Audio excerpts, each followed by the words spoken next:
Hay un rumor antiguo, transmitido en susurros de generación en generación, que afirma que la verdadera prosperidad nunca fue un derecho garantizado, sino una herencia custodiada, oculta a simple vista y accesible solo para quienes se atreven a buscar bajo la superficie de lo evidente. Así como el oro yace bajo la tierra y no brilla sino para el ojo paciente del minero, la riqueza auténtica espera, intacta, en el fondo del alma humana, aguardando el momento de ser redescubierta. Las tradiciones espirituales, lejos de perpetuar supersticiones vacías, han salvaguardado rituales y llaves cerradas no para encerrar el bien, sino para preservar la memoria de un arte perdido, el arte de llamar la abundancia desde lo invisible hacia lo visible. En el Evangelio de Tomás, se narra la parábola de un tesoro enterrado en un campo. El reino es semejante a un hombre que tenía un tesoro escondido en su campo y no lo sabía. Al morir, lo dejó a su hijo, pero éste tampoco sabía. El campo fue vendido y el nuevo dueño, al arar la tierra, encontró el tesoro. Así ocurre con la prosperidad verdadera. Cada ser humano nace sobre el campo fecundo de su propio destino, pero olvida excavar, olvida buscar, olvida el arte de descubrir el oro interior. Así, generaciones enteras viven y mueren a metros del milagro, porque nadie les enseñó a mirar más allá de la superficie.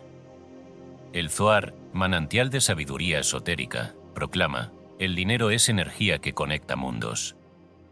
Es sagrado cuando fluye en bendición, se corrompe cuando estanca, y solo revela su poder a quien honra su misterio.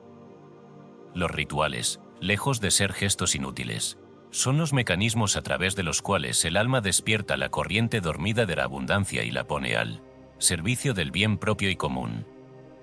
Cada rito, cada palabra consagrada, es una llave que abre compuertas en la psique y en el destino, liberando fuerzas que de otro modo permanecerían cautivas bajo el peso de la costumbre y el miedo. Hubo una vez un mercader que, abrumado por la pérdida y la escasez, viajó por mundos buscando fortuna, sin saber que la mayor de todas dormía en el cofre olvidado de su propio corazón. Así, este libro se entrega como mapa y como espejo, para recordarte que la abundancia sagrada no es privilegio de unos pocos, sino arte y herencia a restaurar. El propósito de estas páginas es devolverte las llaves, despertar la memoria y restaurar, en el altar de tu vida cotidiana, la ciencia olvidada del oro invisible. El arte oculto de la abundancia. Rituales olvidados para despertar el poder del dinero sagrado. Escrito y publicado por Escucha tu subconsciente. Todos los derechos reservados. Hemos notado que más del 80% que visitan nuestro canal no está suscrito. Puede apoyar este proyecto presionando el botón de suscribirse y dándole me gusta al vídeo. Gracias por inspirarnos en seguir creando más y mejor contenido para ti. ¿Estás listo para transformar tu vida? Capítulo 1. Las manos del destino, purificación y renacimiento.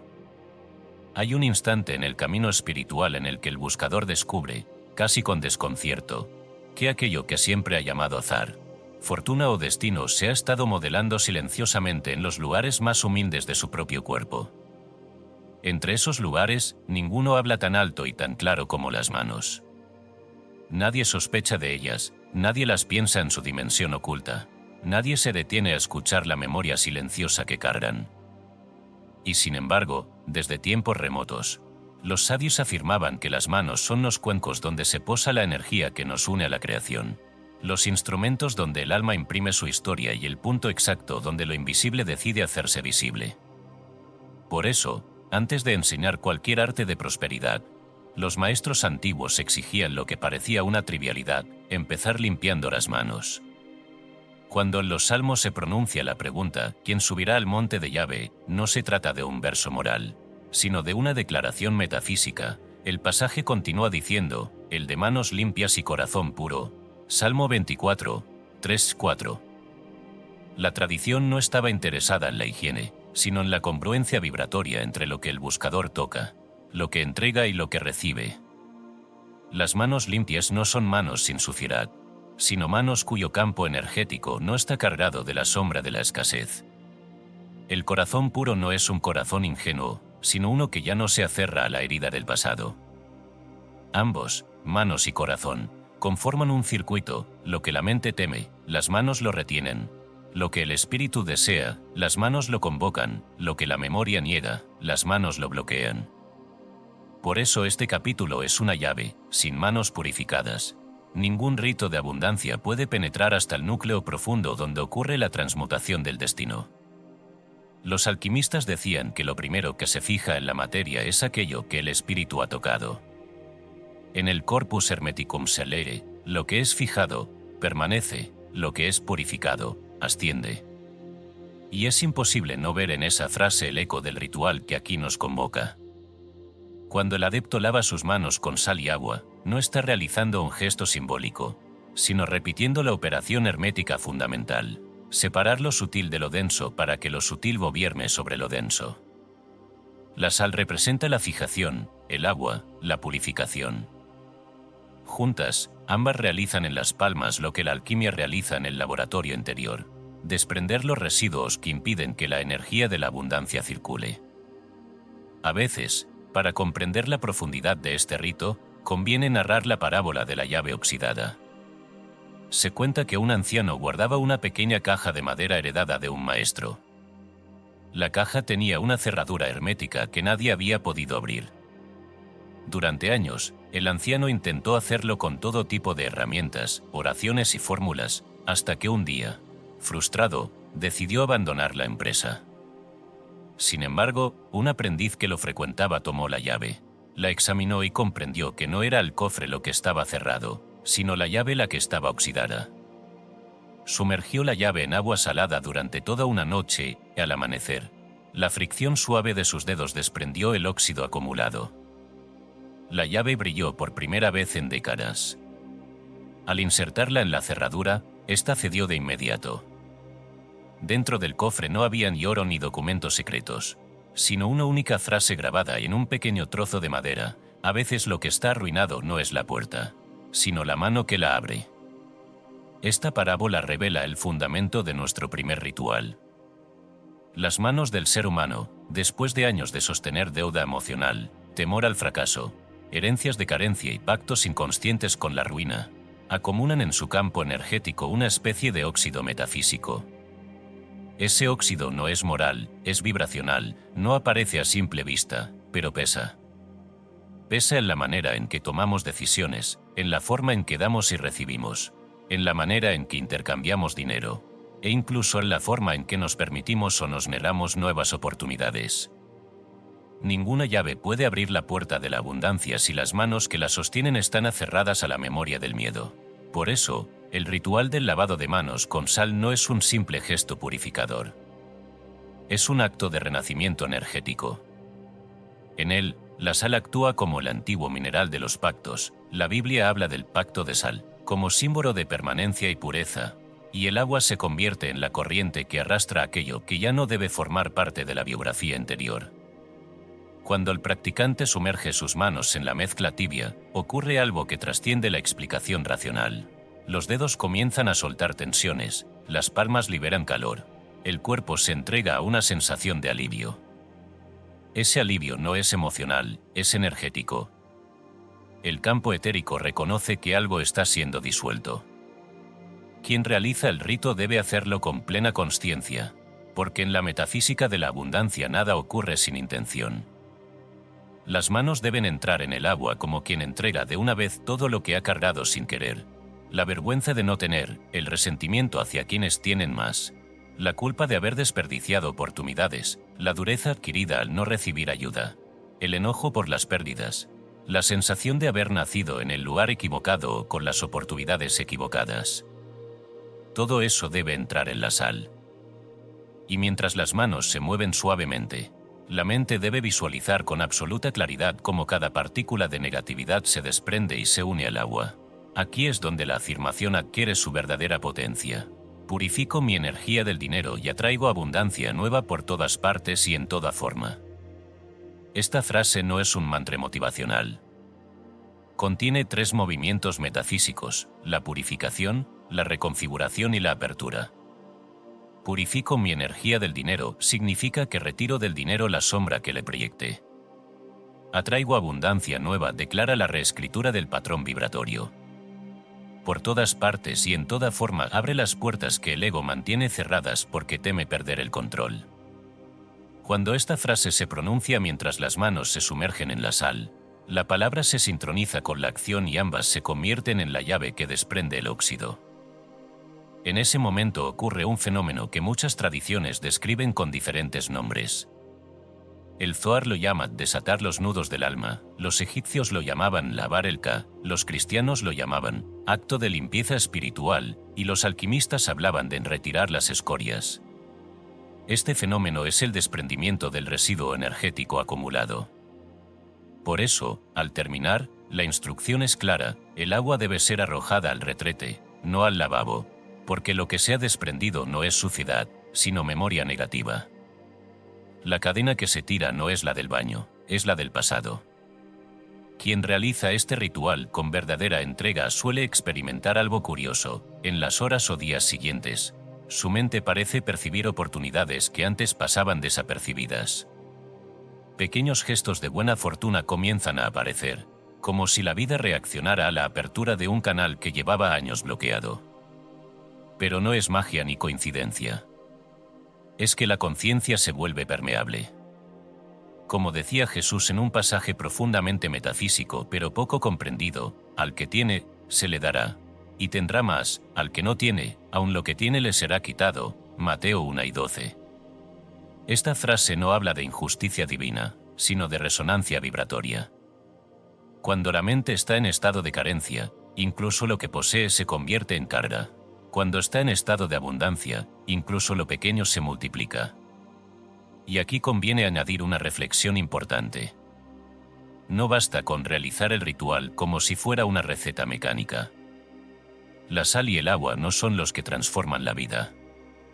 Lo que transforma la vida es el movimiento interior de renunciar a las memorias que la oscurecen. El ritual es un puente. Un puente hacia una versión más amplia y luminosa de uno mismo. El agua tibia no purifica si la intención está fría. La sal no fija la nueva vibración si la mente continúa sosteniendo viejas heridas. Por eso, durante el lavado, es esencial recordar que las manos son el símbolo del hacer y del recibir. Cuando las purificamos, estamos enviando un mensaje al universo: estoy preparado para sostener algo nuevo. Cuando este acto se realiza con plena consciencia, la vida responde en proporción directa a la apertura del corazón. No porque la sal contenga poderes ocultos, sino porque el ser humano deja de poner resistencia a la corriente natural del bien. Los antiguos lo sabían, y por eso guardaban tan celosamente estos rituales. Porque sabían que quien aprende a purificar sus manos puede modelar su destino. Puede reescribir lo que ha heredado, puede desatar lo que parecía irrompible, puede abrir lo que parecía sellado para siempre. El ritual termina cuando el agua desaparece y el sonido de la cadena se convierte en la proclamación silenciosa del renacimiento. Porque lo que se arroja no es el agua, sino una vida antigua. Y lo que queda, silencioso y brillante, son unas manos nuevas capaces de tocar la realidad sin repetir el pasado. Aquí concluye el primer acto del libro, y su enseñanza es simple y a la vez abismal. Nunca subestimes lo que tus manos guardan, porque ellas han sostenido cada historia que te convirtió en quien eres. Y si puedes limpiarlas, puedes reescribirlo todo. Capítulo 2. El umbral del hogar, el rito de la entrada. Todo viaje de prosperidad comienza, inevitablemente, en la frontera sagrada donde el individuo se encuentra con el mundo, la puerta de su hogar. No es casual que en todas las culturas, desde los días en que el ser humano encendía un fuego para ahuyentar la noche, hasta las modernas metrópolis donde la vida transcurre tras muros de concreto y acero, el umbral haya sido visto como más que un simple límite arquitectónico. La puerta es, antes que nada, un símbolo. Es el punto de paso entre lo conocido y lo desconocido, entre la seguridad y la aventura, entre lo que poseemos y aquello que todavía no nos pertenece. Pero, sobre todo, es el portal donde las energías y los destinos se entrecruzan. En los libros más antiguos, se repite una advertencia: cuida tu puerta, porque por ella entra el bien y también la ruina. En el Éxodo, cuando la plaga caía sobre Egipto, el mandato fue claro: tomad un manojo de hisopo, Mojadlo en la sangre que estará en el lebrillo, y untad el dintel y los 2 postes de las puertas. Éxodo 12 y 22. No se trataba de magia cruda, sino de un acto metafísico de separación. Marcar el umbral era declarar la casa como espacio sagrado, impenetrable a la destrucción. Quien comprende el simbolismo, advierte que la puerta de la casa es el espejo del portal interior, así como el corazón necesita un umbral para que la vida fluya y no sea invadido por la angustia. El hogar requiere un límite para que la abundancia pueda entrar sin ser corrompida por la miseria energética que ronda el mundo. Por eso, en todos los rincones de la historia humana, surgieron rituales de protección y apertura. Los celtas, al alba de Beltane, lavaban sus puertas con agua de manantial y sal recogida al amanecer, susurrando invocaciones antiguas que nadie recordaba pero todos respetaban. En los pueblos indígenas de América, el humo y la sal protegían las entradas de las casas, transformando el umbral en un filtro de energías. Los campesinos mexicanos, al iniciar el año, mezclaban agua bendita, sal y unas gotas de aguardiente para frenar los marcos, mientras repetían que por esta puerta entre solo el bien, y el mal se quede afuera. En los grimorios medievales, el rito se tornaba más complejo, se mezclaba sal consagrada bajo las estrellas, agua pura, y se marcaba la entrada mientras se recitaban los nombres de los 4 arcángeles, sellando así la casa como un recinto fuera del alcance de las fuerzas adversas. Pero, ¿por qué el umbral tiene tanto poder? Porque es el lugar de las decisiones invisibles. Nadie entra ni sale sin cruzar la puerta, y todo lo que se introduce en el hogar, una alegría, una enfermedad, una fortuna, una desdicha, encuentra allí su primer obstáculo o su primera invitación. Los sabios decían que la pobreza, antes de instalarse en la despensa, cruza primero el umbral como pensamiento, como actitud, como descuido. Así, quien no protege su puerta deja abierta la entrada a todo aquello que mina la abundancia. Los antiguos no ignoraban las causas materiales de la prosperidad, pero sabían que todo efecto visible tiene su raíz en el plano invisible. Proteger la puerta era, por tanto, una declaración de intención. Aquí, en esta casa, solo entra aquello que nutre, que eleva, que multiplica. En la madrugada, cuando el mundo aún titubea entre la oscuridad y la primera luz, es el instante ideal para realizar el rito del umbral. El practicante prepara una mezcla de agua y sal, preferiblemente recogiendo la sal en silencio, recordando que cada grano ha sido testigo de miles de años, y que en su geometría se oculta la memoria de los mares antiguos. El agua, símbolo de la pureza que todo lo arrastra, se une a la sal para crear un líquido capaz de fijar nuevas intenciones en la materia del hogar.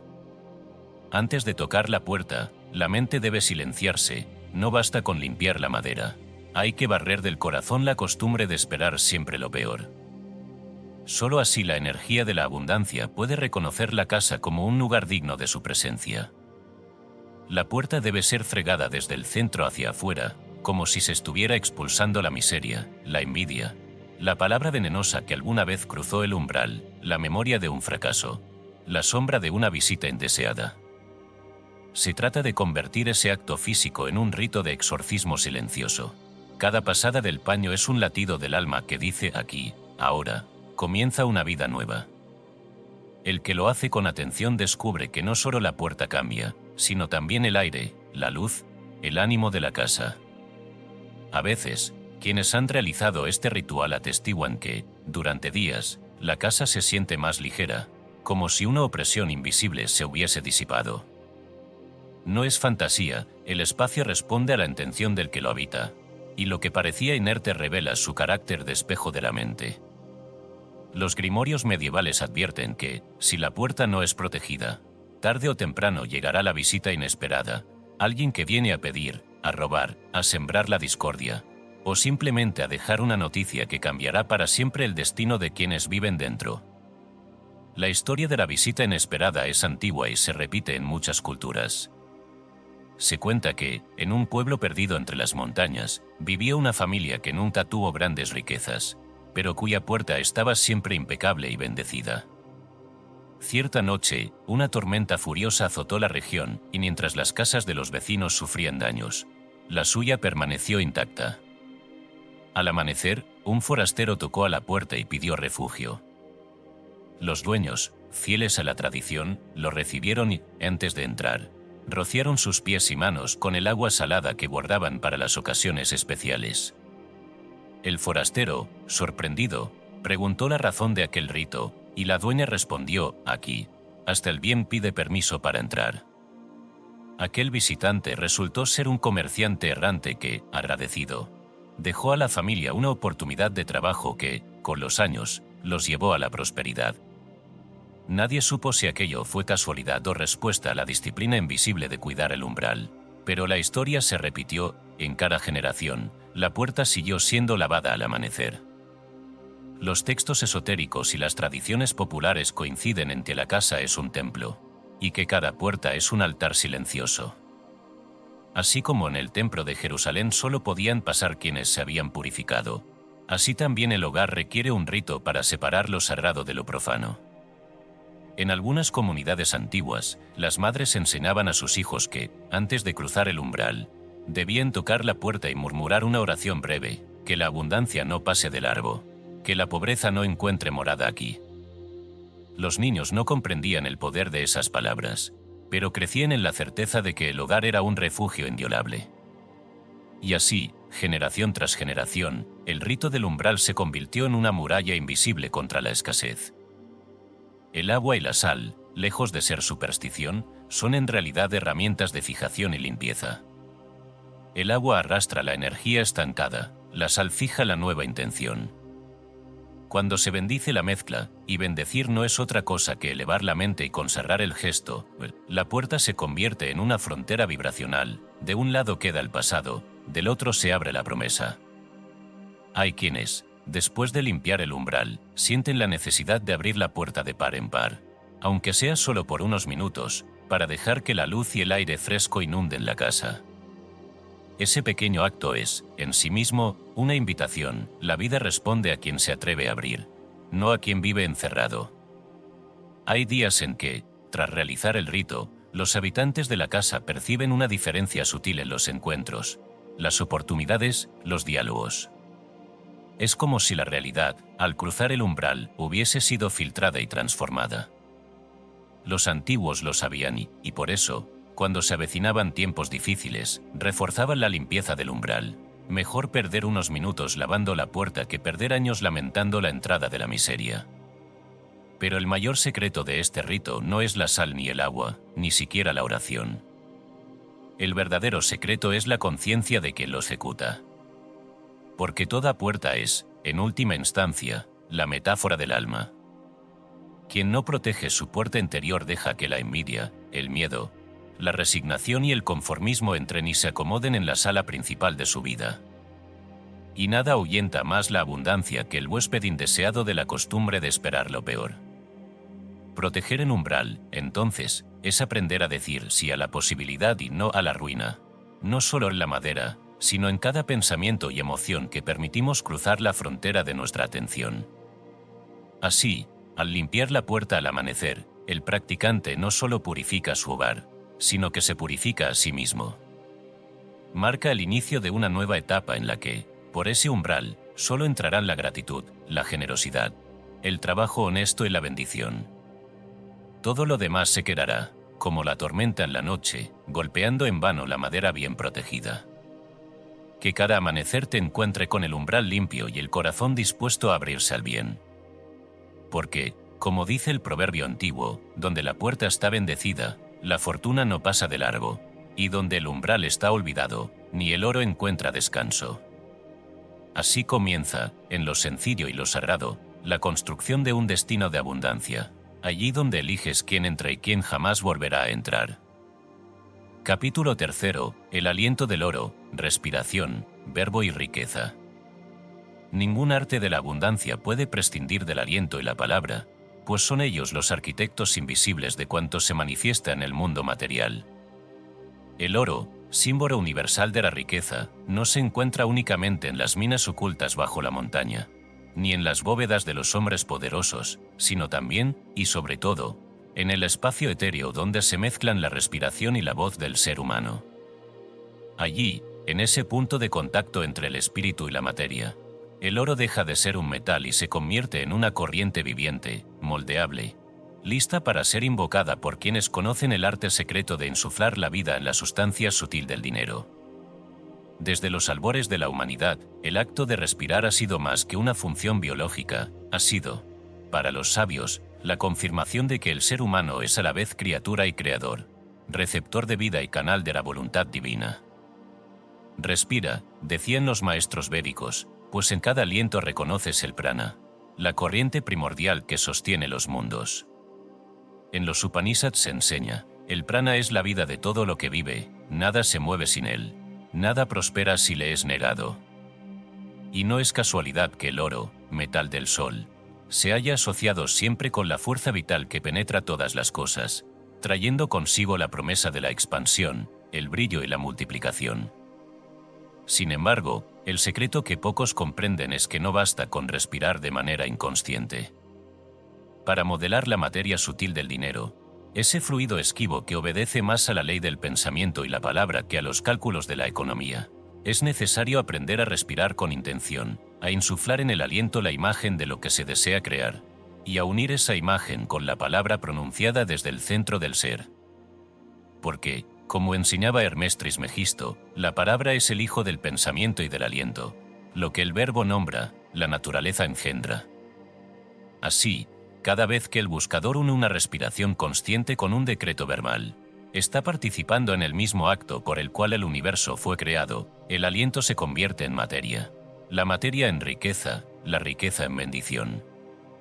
El ritual del aliento dorado no se enseña en escuelas ni se repite en templos concurridos. Se transmite de boca a oído, en la penumbra de los retiros, donde el discípulo aprende a escuchar el sonido silencioso de la propia respiración. Se cuenta que un antiguo sabio, preguntado sobre la fuente de su prosperidad, respondió: cuando respiro, veo oro, cuando hablo, lo convoco. Esta frase, en apariencia simple, encierra el misterio de la creación. La riqueza, en su nivel más profundo, no es una acumulación de objetos, sino la facultad de hacer surgir el bien de la nada, de transformar la vacuidad en posibilidad y la posibilidad en sustancia. La práctica inicia en la quietud. El buscador se sienta con la espalda recta, en un lugar donde el aire circule libremente y la luz, aunque tenue, permita vislumbrar la danza de las partículas suspendidas en el ambiente. Cierra los ojos y dirige la atención al puente sutil entre las cejas, el asiento del ajna, el ojo interior, y, desde allí, observa el ritmo de la propia respiración. No se trata de controlar ni de forzar, sino de hacerse testigo del flujo ininterrumpido que une lo invisible con lo visible. Al inhalar, imagina que absorbe, no solo oxígeno, sino un oro líquido, cálido, que desciende por la garganta, llena el pecho, se expande por el abdomen y, finalmente, recorre cada célula como un río de luz brillante. Al exhalar, esa luz se extiende hacia el mundo, llevándose consigo toda sombra de carencia, toda huella de limitación, y dejando en su lugar un campo vibrante donde la abundancia puede florecer. Durante varios ciclos de respiración, el practicante se sumerge en la certeza de que es, él mismo, un canal entre el cielo y la tierra. No hay oración, aún, solo el sonido puro del aire que entra y sale, la imagen viva del oro circulando por su ser. Entonces, en el momento en que la mente se ha quitado y la sensación de plenitud invade el cuerpo, se introduce la palabra. No cualquier palabra, sino un mantra ancestral, custodio del misterio de la prosperidad. La tradición védica ofrece muchos, pero uno de los más potentes es Om Shri Mahalakshmiye Namah. Este mantra, dedicado a la diosa de la riqueza, no es una petición, sino una declaración de presencia. Reconozco y convoco la abundancia universal en todas sus formas. El buscador inhala visualizando el oro y al exhalar pronuncia, suave o mentalmente, el mantra elegido. Cada exhalación es una ofrenda, un soplo que lleva al mundo la vibración de la riqueza. Así se cumple la enseñanza de los proverbios: la vida y la muerte están en poder de la lengua. El que la ama comerá de sus frutos. Proverbios 6 y 21. Cada palabra emitida con intención se convierte en semilla que, plantada en el campo invisible del éter, germina y fructifica en el tiempo justo. El dinero, comprendido así, deja de ser una persecución ansiosa y se transforma en la consecuencia natural de una conciencia que ha aprendido a respirar y a hablar en armonía con la ley del bien. No hay que olvidar que, en la tradición sufí, esta práctica alcanza cotas de éxtasis místico. El dhikr, la repetición consciente de los nombres divinos, transforma el aliento en puente hacia la fuente, y la palabra en vehículo de realización. Se dice que quien repite el nombre con atención y amor transforma cada molécula de aire en partícula de luz. En los relatos de los maestros sufíes, abundan historias de hombres y mujeres que, a través del dhikr, vieron cambiar su fortuna y la de sus familias, no por intervención milagrosa, sino porque, al sintonizarse con el ritmo del cosmos, dejaron de nadar contra la corriente de la abundancia y se convirtieron en río. Hay una historia antigua sobre un comerciante que, arruinado y sin esperanza, acudió al taller de un místico en busca de ayuda. «No tengo nada», dijo, «ni siquiera fe». El sabio lo invitó a sentarse, a respirar con él, y le enseñó a visualizar oro en cada inhalación y a repetir un sencillo decreto: «La riqueza del universo fluye hacia mí, porque mi aliento es el aliento de la vida». El comerciante, incrédulo pero cansado de su miseria, aceptó el ejercicio. Pasaron los días y nada cambió. Pero una mañana, mientras negociaba, se sorprendió pronunciando palabras de confianza y generosidad, y los clientes, antes esquivos, comenzaron a regresar. En pocas semanas, su fortuna mejoró. Más tarde, comprendió que no fue la magia del ejercicio, sino el haber rehecho, desde el aliento y la palabra, la raíz misma de su modo de estar en el mundo. Allí donde antes exhalaba miedo, ahora exhalaba vida, donde antes hablaba desde la necesidad, ahora lo hacía desde la abundancia. La ciencia moderna apenas empieza a rozar el borde de estos misterios. Se ha descubierto que el modo en que respiramos afecta al sistema nervioso, las hormonas, la percepción y hasta la manera en que nos relacionamos con el dinero. Pero lo que los sabios enseñaban va mucho más allá. Sostienen que la respiración consciente y la palabra dirigida modelan el campo sutil en el que los hechos futuros toman forma. Cuando inhalamos con intención de prosperidad, alimentamos la red invisible de posibilidades. Cuando exhalamos decretando abundancia, sembramos las semillas de un destino nuevo. No se requiere un escenario especial ni vestiduras rituales, basta la disciplina de quien, cada mañana, dedica unos minutos a este acto creador. Al unir la respiración, la visualización y la palabra, el practicante aprende, en carne viva, que es imposible convocar la miseria cuando el aliento se ha tornado oro y la lengua solo puede hablar bendición. Los antiguos conocían este secreto y lo resumían en un aforismo atribuido a Hermes: lo que sale de la boca, primero se ha formado en el aliento, lo que se ha formado en el aliento, tarde o temprano desciende a la tierra. Así, el oro deja de ser una abstracción y se convierte en el resultado natural de una vida en la que cada inhalación es recogida como un tesoro y cada palabra pronunciada es una llave que abre las puertas del bien. Aquel que domina el arte del aliento dorado descubre que la riqueza ya habita en él, esperando el momento de manifestarse. No hay pobreza posible para quien respira en sintonía con el ritmo eterno y habla solo desde la raíz de la abundancia, pues el universo entero, en su infinita generosidad, no puede negarle nada a quien se atreve a proclamar, con cada exhalación, que el oro del espíritu es más real y duradero que cualquier fortuna de este mundo. Capítulo 4. El cuenco de la fortuna, sonido, vibración y manifestación. En el arte sutil de la prosperidad, el ser humano ha buscado, desde la aurora de su conciencia, una llave capaz de abrir puertas invisibles: el sonido. No el ruido ciego y profano, sino el sonido consciente, modelado con la precisión de quien sabe que cada vibración es una orden impartida al mundo sutil. Porque si el universo fue pronunciado en un principio como palabra, entonces cada acto de sonido, realizado con intención pura, es una recreación diminuta de aquel fiat primordial. Y en ningún ritual la potencia del sonido se revela tan clara y poderosa como en el sencillo, ancestral, y sin embargo, profundamente olvidado gesto de golpear un cuenco metálico con una moneda mientras se entona la gratitud. La imagen es sencilla, casi doméstica: un cuenco de metal, una moneda común y la voz. Pero bajo esa apariencia modesta reposa el secreto de muchas tradiciones milenarias. El Tao Te Ching, oráculo y pozo inagotable de paradojas, advierte: el cuenco se hace útil por el vacío que contiene. Allí reside la enseñanza primera, no es el metal, ni el objeto, sino el espacio resonante el que alberga la promesa de la abundancia. La riqueza, como el sonido, nace en el corazón de un vacío fértil. Es la manifestación inesperada de lo que parecía nada. El milagro silencioso que ocurre cuando la vibración correcta toca el espacio correcto. Los antiguos sabios de Oriente y Occidente conocían este principio y lo empleaban en sus más altos ritos. En los monasterios tibetanos, los cuencos cantores eran golpeados al amanecer para despertar la energía dormida del día, pero también para limpiar, con la vibración, los residuos invisibles de la miseria. La envidia y la confusión acumuladas por los visitantes, los monjes y hasta por el tiempo mismo. Los sufíes, en sus sesiones de dhikr, utilizaban tambores, campanas y monedas para acentuar el nombre, creyendo que el ritmo y el tono abren portales en el alma y en el mundo.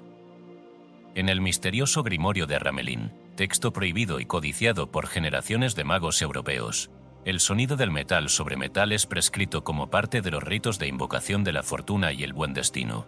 Haz sonar la moneda en el vaso y que la onda lleve tu deseo hasta los oídos de los ángeles de la provisión. No se trata de superstición, sino de ciencia espiritual. La física moderna, despojando al mundo de sus últimas certezas, ha tenido que reconocer que la materia, en el fondo, es vibración, que la realidad es un campo de posibilidades en danza, y que el observador, el consciente, es quien determina que se hace real y que permanece en potencia. El cuenco, entonces, se convierte en símbolo y herramienta, su vacío es el campo de lo posible. La moneda es la voluntad que desea manifestar, el golpe es la chispa de la decisión, y la onda sonora es el mensajero que lleva la orden al universo invisible. Pero la clave no está en el mero gesto, sino en la conciencia que lo sostiene. Por eso, el ritual comienza en el recogimiento. El practicante se sienta frente al cuenco, sosteniendo la moneda en la palma como quien sostiene el propio destino. No cualquier moneda sirve, no por su valor material, sino porque debe ser una moneda que el portador reconoce, una que haya recibido en un momento significativo, o que conserve por su historia, pues así la vibración que emite será reconocida por las fuerzas que gobiernan la fortuna personal. El cuenco puede ser de bronce, de cobre, de acero. Lo importante es que resuene con claridad y mantenga el sonido flotando en el aire como una promesa aún no cumplida. La gratitud debe ser pronunciada en voz clara, no como súplica ni como cálculo, sino como declaración de un corazón que ya reconoce el bien, aún antes de verlo manifestado. No se trata de pedir, sino de afirmar: doy gracias por la provisión que ya existe, aunque mis ojos aún no la vean. Al golpear suavemente el cuenco con la moneda, el sonido se expande, atraviesa el espacio. Y en ese momento se debe imaginar cómo las ondas atraviesan no solo la habitación, sino los muros, los obstáculos invisibles, los velos que el miedo y la escasez han levantado durante años. Cada vibración, como decía un antiguo mago, es un soldado que marcha delante de tu deseo, abriendo caminos donde antes solo había selva cerrada. Hay una fábula, nacida en las rutas polvorientas del Asia Central, que ilustra este misterio. Un mendigo, exhausto y famélico, se acercó a las puertas de un templo dorado. Allí, vio a los sacerdotes golpear una gran campana de bronce cada mañana. Preguntó el motivo, y un viejo le respondió: el sonido llama al pan, como el perfume llama a la abeja.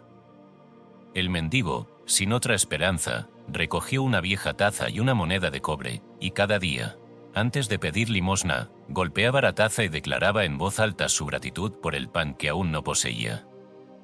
Al principio, los transeúntes se reían, pero poco a poco comenzaron a dejar monedas y pan en su taza, algunos movidos por la curiosidad, otros por compasión, y otros simplemente porque el sonido les recordaba su propia hambre de abundancia.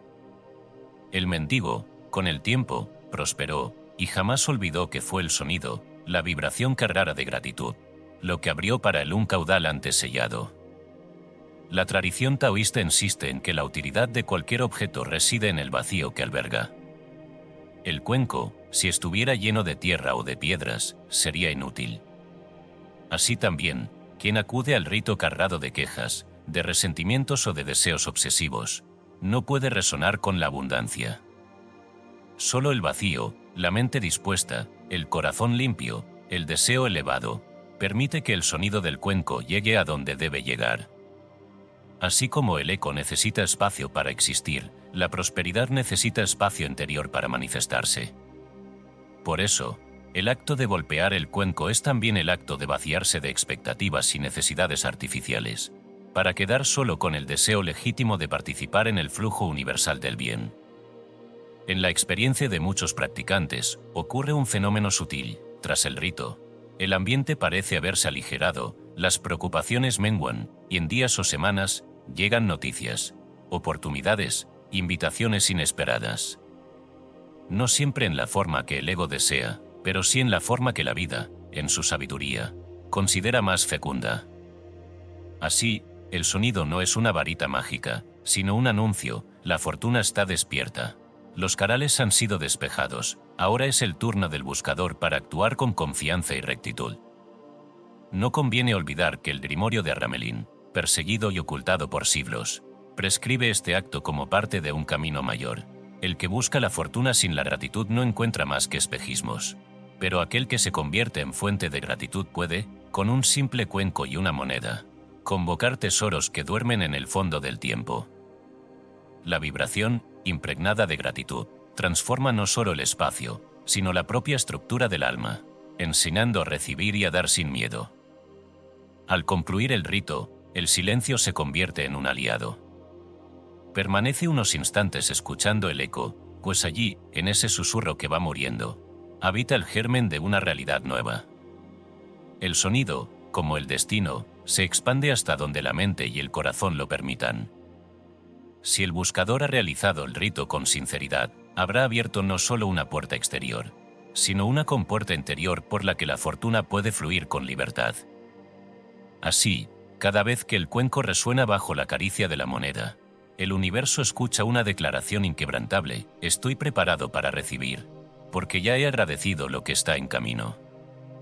Y, como la campana del templo que convoca a los extraviados, el sonido despierta los canales invisibles de la provisión.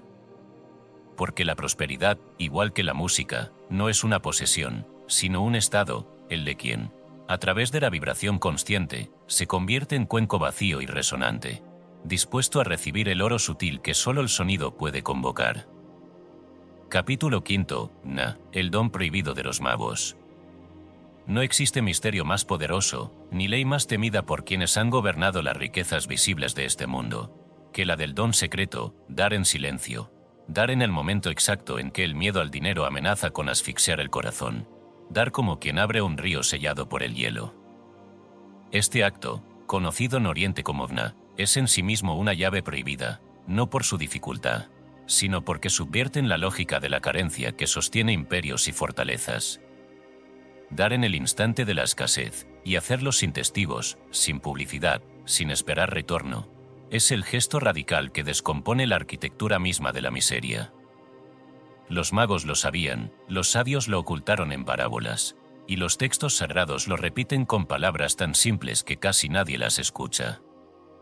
En el Sermón de la Montaña, Jesús proclama: dad, y se os dará, medida buena, apretada, remecida y rebosante darán en vuestro regazo.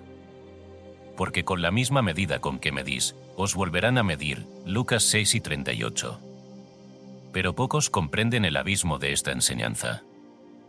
No se trata de caridad ritual ni de intercambio mercantil con lo divino, sino de alterar, por el acto de dar, la frecuencia misma en la que el alma vibra.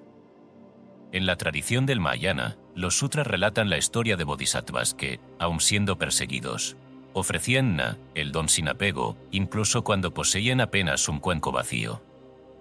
Se decía que la generosidad auténtica era tan peligrosa para los poderes de este mundo, que en épocas de tiranía se prohibió incluso la limosna pública, pues temían que el flujo del dar rompiera el control del miedo y del hambre. En los tratados herméticos, esta ley aparece velada bajo la imagen del círculo: lo que es retenido se corrompe, lo que es entregado se multiplica. No existe mayor trampa que la creencia en la escasez absoluta, pues quien teme perder lo poco que tiene, lo encierra en una prisión vibratoria donde nada puede llegar ni salir. Así, La vida comienza a cerrarse, los caminos se estrechan, las oportunidades huyen, los amigos se convierten en competidores y el alma, antaño vasta y luminosa, se reduce al tamaño de un puño cerrado. El mago antiguo lo sabía, cuando el miedo al dinero se hacía insoportable. Debía realizar un acto secreto de generosidad, no por virtud, sino por supervivencia espiritual. Al dar, en especial en secreto, se rasgaba el velo de la ilusión y se restablecía el flujo. Como el agua estancada se pudre, pero el manantial que brota jamás muere de sed. El ritual de Na no requiere riquezas ni testigos. Al contrario, se ejecuta en el instante en que el miedo acecha y la mente susurra la mentira ancestral: no des, porque nada llegará. Es entonces cuando la ley secreta se activa, el buscador, sintiendo el nudo en el pecho, busca a quien pueda recibir sin saber, sin agradecer, sin devolver. Puede ser una moneda depositada en el hueco de una mano temblorosa, un trozo de pan dejado en el umbral de un desconocido, un libro que cambia de dueño en la penumbra, un billete anónimo escondido en la grieta de una puerta ajena. El acto es mínimo, pero la repercusión es cósmica. En ese instante, el universo comprende que el flujo no será interrumpido y responde con el eco de la multiplicación. Hay una historia, recogida en los anales de los sabios perseguidos, que ilustra este misterio. En tiempos de persecución religiosa, cuando el dar se castigaba con prisión o exilio, un monje budista, reducido a la mendicidad, cruzaba las ciudades de noche dejando granos de arroz en las puertas de los enfermos, de los pobres, de los desconocidos. Nunca fue descubierto, nunca reclamó mérito, y, sin embargo, donde él pasaba, las epidemias menguaban, los niños sobrevivían y las cosechas mejoraban. No fue la cantidad, sino la cualidad del don la que transformó el destino de la ciudad. Al morir, nadie lo lloró, porque nadie conocía su nombre, pero en los días que siguieron, cada familia notó que el miedo a la escasez se había desvanecido, y un nuevo ciclo de abundancia comenzó a florecer. Así obra el Na, como el rocío invisible que fecunda la tierra antes del alba. La tradición cristiana, en su corriente más profunda y secreta, advierte: cuando des limosna, no lo publiques delante de ti, como hacen los hipócritas en las sinagogas y en las calles, para ser alabados por los hombres.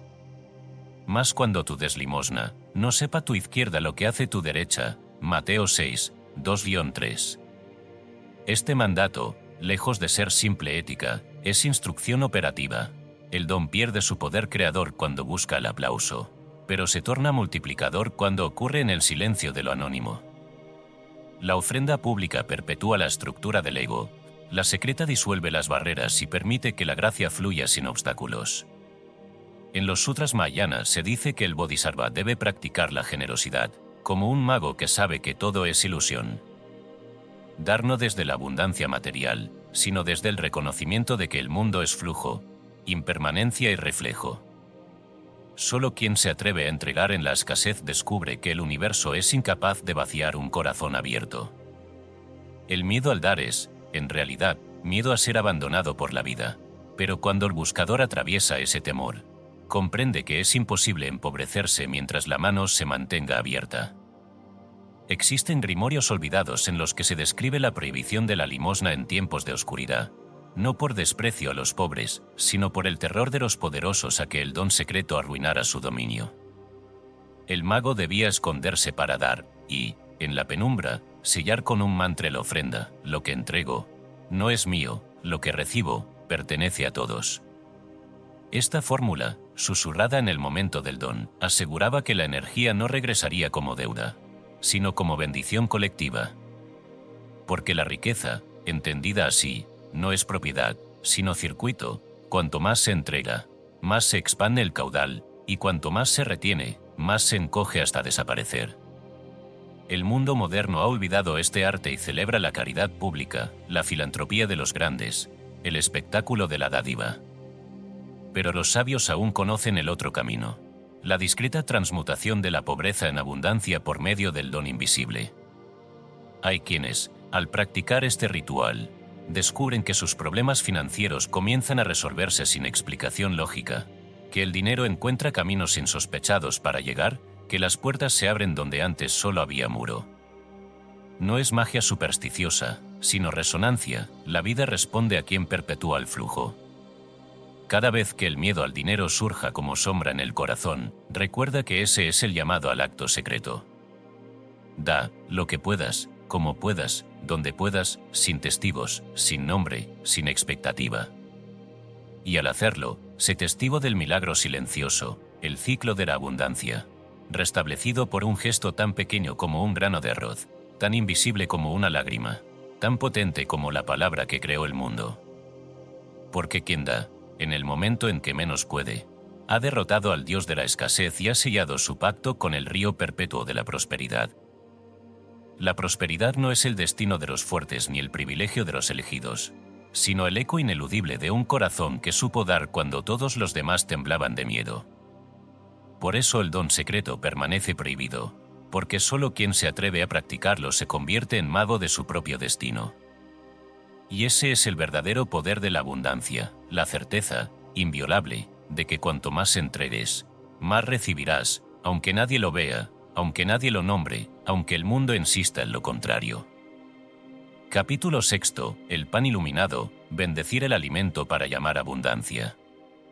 Es posible que el mayor de los milagros ocurra cada día frente a nosotros, en el acto más elemental y antiguo: partir el pan, acercar el alimento a los labios, saborear el don de la vida que se renueva en cada bocado. Y sin embargo, la costumbre ha vuelto invisible el misterio. Hemos olvidado que el pan es más que harina y agua, más que esfuerzo humano y azar de la tierra. En verdad, todo lo que se multiplica en el mundo físico es primero bendecido en el plano invisible, y solo accede a la multiplicación quien aprende a encender la luz secreta de la gratitud en lo ordinario. En la raíz de todas las religiones, la bendición del alimento ocupa un lugar central. No como fórmula vacía, sino como portal que conecta el acto biológico con el circuito de la abundancia espiritual. En los evangelios, antes de obrar el prodigio de los panes y los peces, Jesús tomó los panes, y habiendo dado gracias, los repartió. Juan 6 y 11. Aquí reside la clave: el milagro no ocurre antes de la gratitud, sino después. La bendición no es una súplica, es un reconocimiento. El pan es ya multiplicación, aun cuando la vista se empeñe en contar solo lo que cabe en la canasta. A quien se sienta a la mesa como mendigo, todo le falta, pero quien toma el bocado con gratitud, convoca las fuerzas del universo, y la escasez se retira como una sombra ante la luz del mediodía.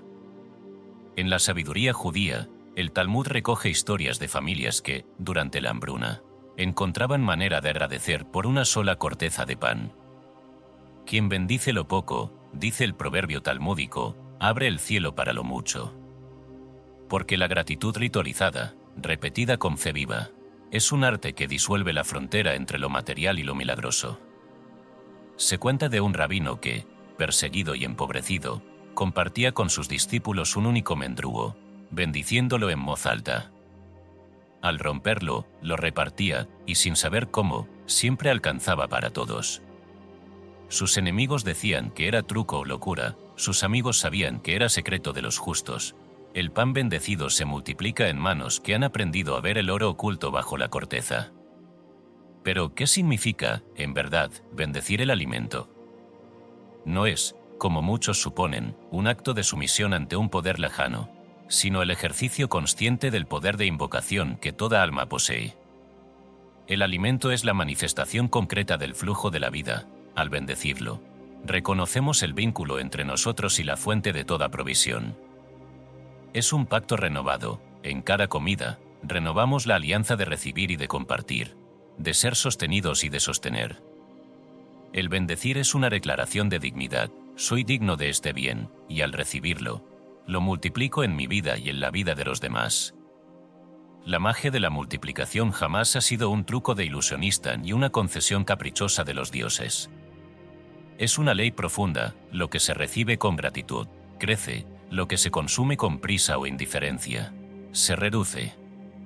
Hay quien se sienta ante la mesa y, rodeado de manjares, siente que nada le basta, y hay quien, frente a un pedazo de pan y una taza de agua, descubre la abundancia que brota del agradecimiento sincero. Porque el universo responde a la vibración del corazón, no a la cuenta de los bienes acumulados. Hay una historia que atraviesa culturas, repetida en las aldeas olvidadas y en las grandes ciudades, en los templos y en las casas humildes, la del mendrugo convertido en banquete. Se narra que un peregrino, tras largo ayuno, encontró al fin una corteza endurecida en el fondo de su saco. Antes de probarla, la sostuvo entre las manos, la miró como quien contempla un diamante, y murmuró: «Gracias, fuente de todo bien, porque aunque hoy solo tengo este pan, es signo de que no estoy abandonado». Partió el mendrugo y, al llevarlo a la boca, sintió que el sabor era dulce y la saciedad, profunda. Al poco, un campesino lo invitó a su mesa, otro compartió su fruta, una anciana le ofreció sopa.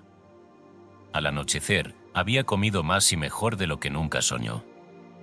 Comprendió entonces que la bendición no era el pan en sí, sino la puerta que el agradecimiento había abierto en el mundo.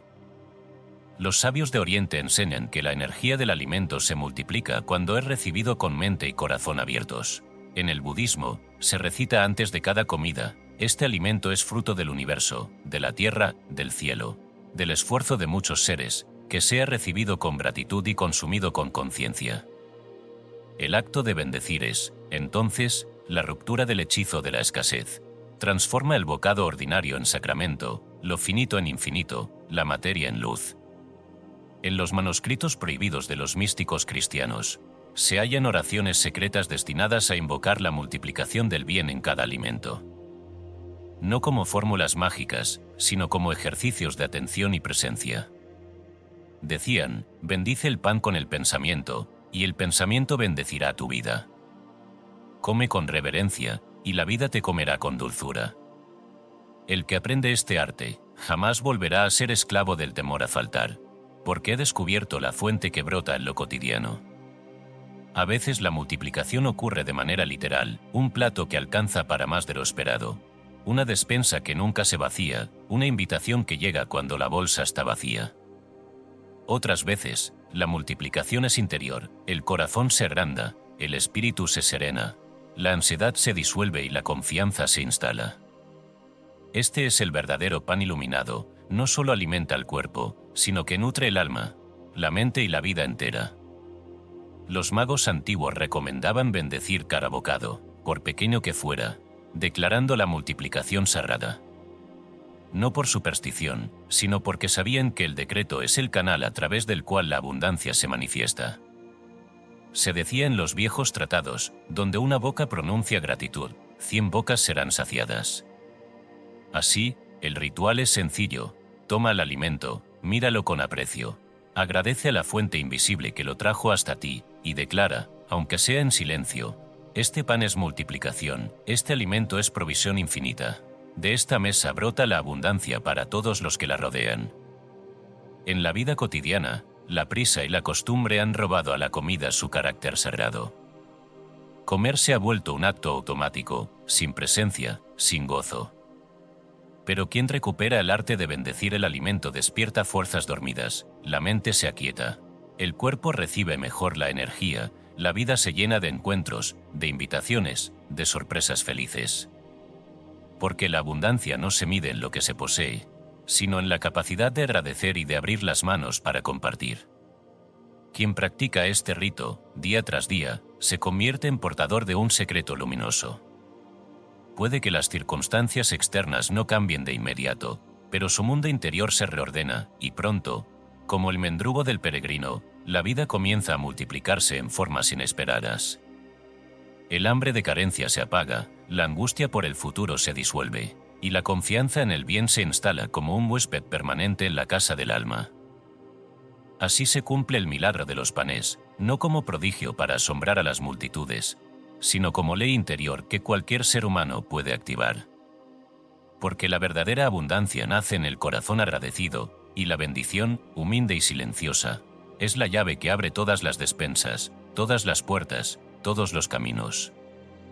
Y así, quien aprende a bendecir lo poco, nunca más volverá a temer la falta, pues ha descubierto el secreto inviolable de la multiplicación. Allí donde hay gratitud, el pan nunca escasea, y la vida se convierte en un banquete sin fin. Capítulo 7. El espejo de la abundancia, autoimagen y dinero. hay un umbral más sutil que toda puerta material, un portal que no se abre hacia el mundo exterior, sino hacia el territorio inexplorado del propio ser, el espejo. Pocos comprenden su poder, porque pocos han aprendido a mirarse a los ojos con la sinceridad que desvela y, al mismo tiempo, crea realidades. El espejo, silencioso y aparentemente inofensivo, es en verdad el escenario donde se representa a diario la batalla secreta entre la abundancia y la carencia. Frente a él, toda máscara cae, y lo que permanece es la imagen vibrante, auténtica, de lo que el alma acepta como posible. En la tradición mística, el espejo ha sido símbolo y herramienta, advertencia y promesa. Así como el rostro se refleja en el agua, así el hombre refleja su corazón. Proverbios 27, 19.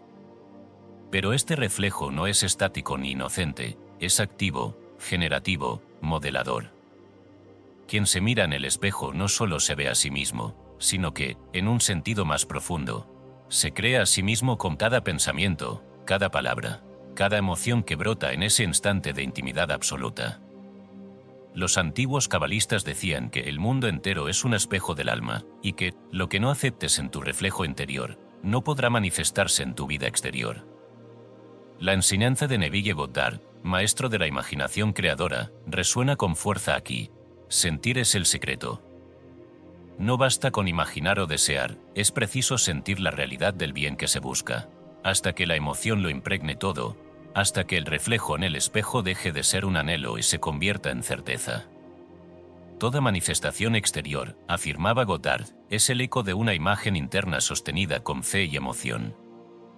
Quien se mira a los ojos y declara, con voz firme, la prosperidad, inicia un movimiento en los planos sutiles que, tarde o temprano, precipitará riqueza en la materia. Porque el espejo no miente, pero tampoco discute. Refleja con fidelidad aquello que el corazón graba en su superficie invisible. El Zohar, fuente inagotable de sabiduría esotérica, enseña que Dios miró en el espejo de la creación y de ese reflejo brotaron todos los mundos.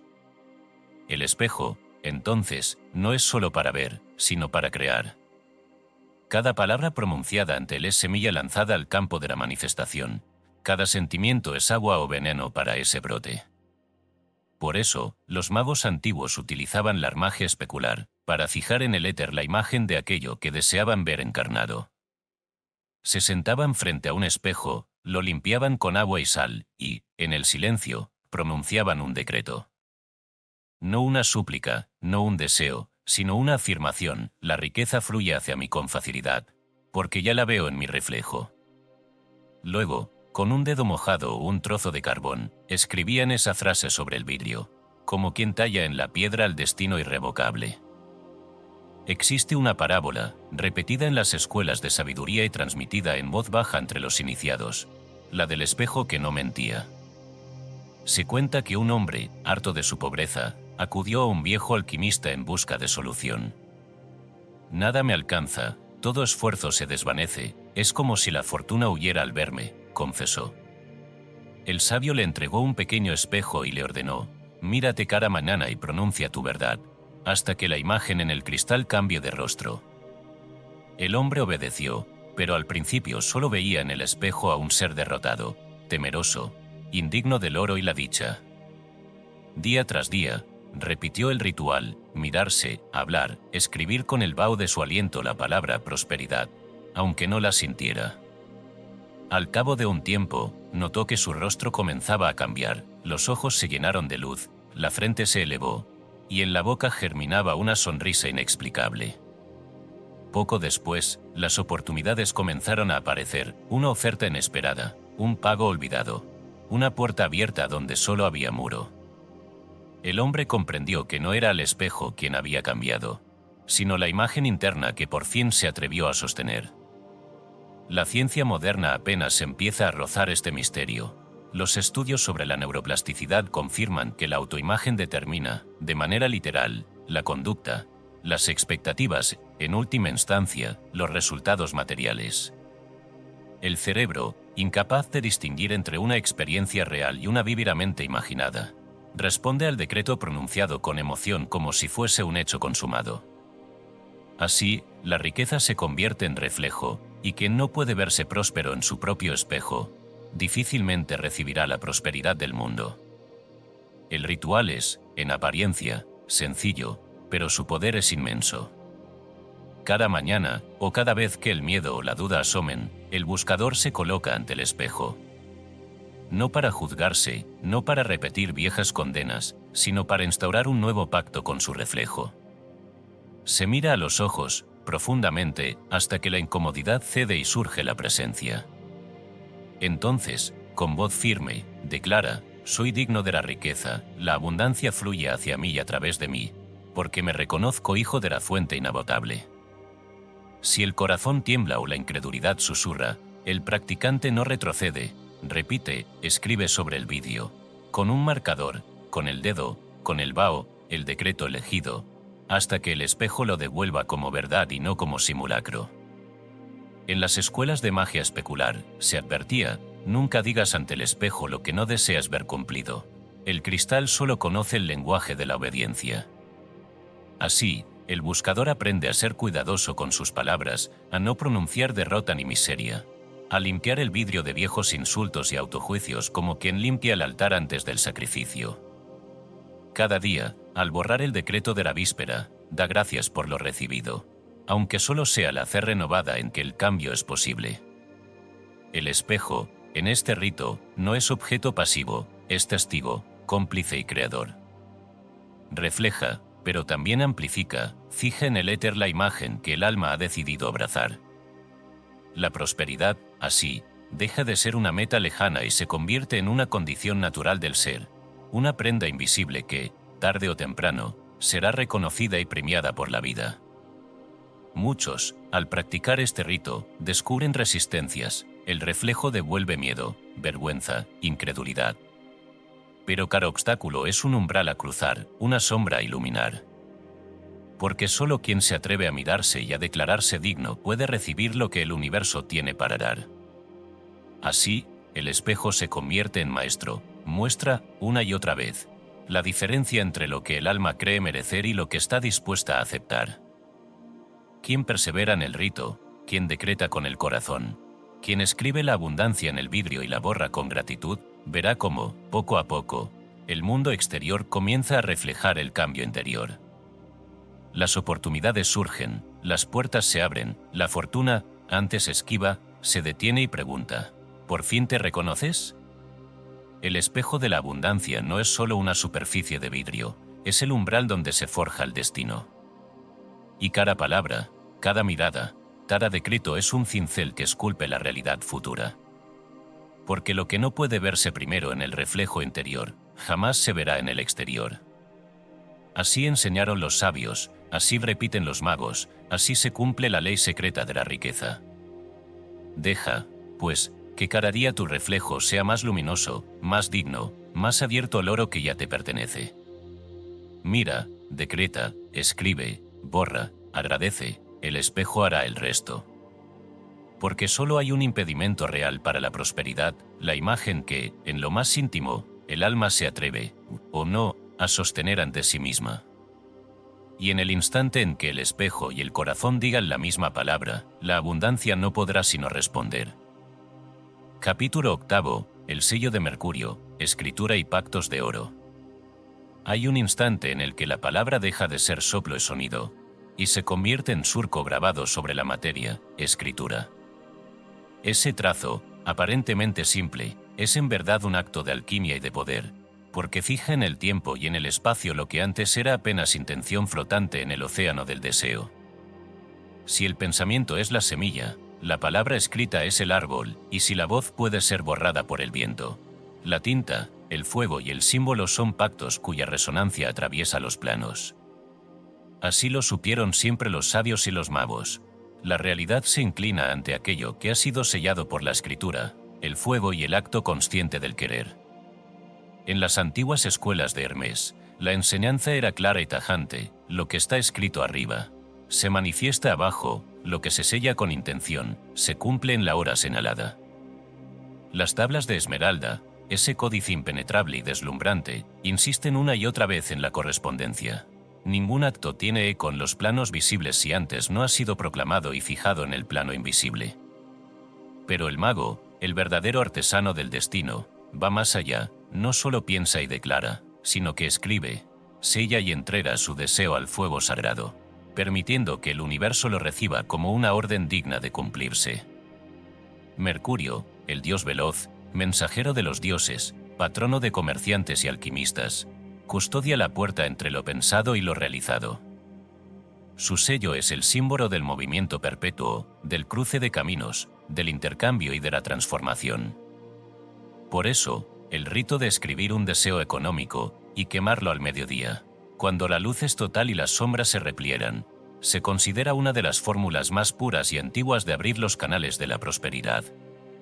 Eliphas Leví, gran mago y cabalista del siglo XIX, advertía, la palabra escrita es contrato y conjuro. Lo que el hombre fija con tinta y sella con fuego, se convierte en ley para las fuerzas que gobiernan el oro y el tiempo. La tradición africana recogió este saber en la costumbre de los contratos de ceniza, los pactos importantes, promesas de abundancia, juramentos de reciprocidad, se escribían en hojas secas o en papeles preparados con aceites y perfumes, y al mediodía, bajo el sol más alto, se quemaban, permitiendo que el humo llevara la palabra hasta el territorio invisible donde residen los ancestros y los espíritus del destino. Allí, en el lugar donde la materia se vuelve aire, el deseo se purifica y la orden se vuelve irrompible.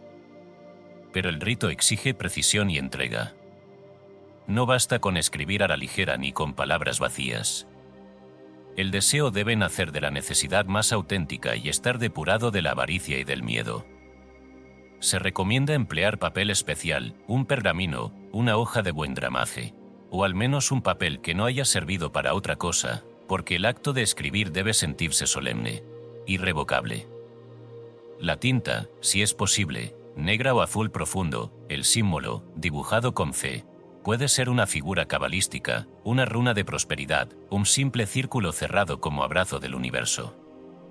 Y cuando el deseo ha sido fijado, el papel se dobla y se sella, con cera derretida, con una gota de perfume, con un hilo dorado, con la presión de un anillo, cualquier cosa que marque el límite entre lo pensado y lo entregado. El mediodía es el tiempo elegido, porque en ese momento el sol, regente del oro y padre de la claridad, observa todo sin sombra ni engaño. Allí, de pie ante el altar, que puede ser una mesa simple o una piedra bajo el cielo abierto, el practicante sostiene el deseo escrito, lo lee en voz alta y agradece. No se pide, se proclama, esto ya me pertenece, esto es ley. Luego, con una llama, una vela blanda, una cerilla, prende el papel y observa cómo el fuego consume, transforma y eleva el contrato. El humo se convierte en mensajero, asciende, se disuelve, y en ese instante, el buscador renuncia a controlar el resultado, confiando en que lo sellado ha sido escuchado en los salones invisibles donde se teje el destino. Hay relatos, a veces susurrados, a veces gritados por aquellos a quienes la vida ha sorprendido, de deseos económicos escritos y quemados en este rito, que hallaron cumplimiento de maneras imposibles de prever, un pago inesperado, una deuda saldada, un trabajo ofrecido de la nada, un giro afortunado donde todo parecía perdido. No es el fuego solo, ni la escritura sola, sino la combinación de ambos, sostenida por la intención clara y el sello consciente, lo que activa las fuerzas dormidas del oro invisible. No obstante, el rito no es un contrato comercial ni una garantía inmediata. El deseo fijado y entregado es semilla, puede brotar de inmediato o puede dormir bajo la tierra de la paciencia, hasta que las condiciones sean las propicias. El fuego no es para impacientes, sino para aquellos que confían en el ritmo secreto de la vida. Quien repite el rito obsesivamente, sin fe, solo multiplica el humo. Quien lo realiza una vez, con presencia total, abre canales que ningún obstáculo puede clausurar. Eliphas Leví advertía, quien sella el deseo con fuego y no cumple su propia palabra, pierde el favor de Mercurio. Esto significa que el contrato es doble. Al escribir, el buscador se compromete a actuar, a recibir, a no sabotear lo que está en camino. La prosperidad es, en parte, arte del alma y en parte, disposición del corazón y de la acción.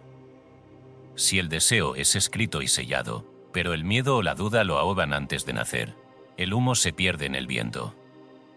Pero si la palabra arde y es dejada ir, confiando en la sabiduría de la ley, la riqueza encuentra el modo de manifestarse aún en los terrenos más áridos. A veces, la vida responde de modo paradójico. El deseo escrito puede cumplirse de formas insospechadas, o puede revelarse, en la espera, que lo que se pidió era apenas un eco de un bien mayor. El fuego, como Mercurio, es mensajero y transformador. Lo que toca nunca vuelve a ser igual. El practicante que entiende esto agradece tanto el resultado visible como las lecciones invisibles, y aprende que cada deseo, escrito y entregado, es, en verdad, una semilla de autoconocimiento. En la tradición de las tablas de Esmeralda, se dice que el acto más pequeño, realizado en el plano correcto y en el tiempo correcto, mueve mundos que la mente no puede concebir. Así, el rito del sello de Mercurio es el arte de escribir en la tierra lo que se desea ver reflejado en el cielo, y de quemar en el fuego todo aquello que ya no sirve, para que el oro, en su forma más pura, pueda descender sin obstáculos. Quien practica este ritual comprende que el papel, la palabra, el símbolo y el fuego no son supersticiones, sino herramientas sagradas. La prosperidad, entonces, se convierte en respuesta natural a un alma que ha aprendido a fijar su voluntad, a sellar su destino y a confiar en la ley que nunca falla. Lo que está escrito arriba, tarde o temprano, se manifestará abajo, si el corazón permanece abierto y la fe no titubea. Así, cada contrato de ceniza, cada deseo entregado a la llama, es una promesa cumplida antes de nacer, una semilla de oro ardiendo en el tiempo, esperando el instante de revelarse ante quien supo escribir, sellar y soltar. Porque la verdadera riqueza no es el oro visible, sino el pacto secreto entre el alma y el universo, pacto escrito, sellado y entregado en la llama viva del mediodía. Capítulo 9. El rito de la noche sin luna, oscuridad y renacimiento financiero. Hay momentos en la vida en que el mundo parece cerrarse como una flor exhausta al caer la noche. La oscuridad lo inunda todo y, bajo el peso de la incertidumbre, las posesiones pierden su brillo y la mente, acostumbrada a sumar y acumular, siente el vértigo del vacío. Es entonces, en la profundidad de la noche sin luna, cuando se revela el secreto más antiguo de la prosperidad, que solo el que se atreve a soltar lo que cree poseer puede, por fin, recibir lo que la vida le reserva. Porque el vacío no es la antesala de la carencia, sino el útero fértil donde el oro invisible aguarda el momento de nacer. Las tradiciones místicas han enseñado, una y otra vez, que la abundancia es el eco del desapego. Jesús lo expresó con la contundencia de quien no teme al abismo: el que pierda su vida por causa de mí, la hallará. Mateo 10:39. No se refería solo a la muerte física, sino al acto radical de soltar todo aquello que se interpone entre el alma y el bien supremo, la seguridad ilusoria de las posesiones, la identidad anclada en el tener, la angustia perpetua de perder lo logrado. En la noche sin luna, cuando la sombra lo ocupa todo y no hay promesa de luz cercana, el buscador es llamado a despojarse incluso del deseo de abundancia, a vaciarse por completo para que el milagro pueda manifestarse. El taoísmo, con su sabiduría de agua y silencio, repite la paradoja: vacía tu ser de todo, y el universo llenará tu copa. El vacío no es ausencia, es potencial, no es derrota, es matriz. La mente, sin embargo, se resiste. Tememos soltar por miedo a no recuperar jamás, olvidando que todo lo que no se entrega se convierte en lastre, y que el flujo de la vida solo puede circular donde no hay obstáculos. La prosperidad, entendida en su dimensión más profunda, es como el aire: solo quien exhala por completo puede inhalar de nuevo. El rito de la noche sin luna es una invitación a morir y renacer, a experimentar en carne viva que la fortuna responde a la valentía del que suelta, no a la avaricia del que retiene. En la oscuridad total, sin la protección ilusoria de la luz ni el consuelo de los viejos lauros, el buscador se sienta en silencio. No hay velas ni incienso, solo la noche, el propio aliento y la vasta presencia del vacío. Uno a uno, en la imaginación, se van entregando todos los bienes: la casa, el dinero, los recuerdos de éxito, las expectativas del futuro, la imagen que otros guardan de nosotros, los pequeños tesoros ocultos. Cada cosa se ofrece mentalmente a la vida, no con resignación, sino con el coraje de quien sabe que nada le pertenece realmente y que, A fin de cuentas, todo lo recibido es préstamo y bendición. En ese espacio de desapego radical, emerge el milagro de la libertad. Ya no hay miedo de perder, porque nada hay que defender. Ya no hay ansiedad por el mañana, porque el presente lo es todo. Y, de pronto, el vacío se siente vasto, como un campo abierto donde cualquier semilla puede germinar. La mente, que antes solo sabía acumular, aprende el arte supremo de confiar. La experiencia puede ser aterradora, la oscuridad parece devorar cada certeza. Pero es allí, en esa intemperie absoluta, donde la gracia opera su obra más perfecta. El relato de la viuda y la última moneda es el arquetipo de este misterio.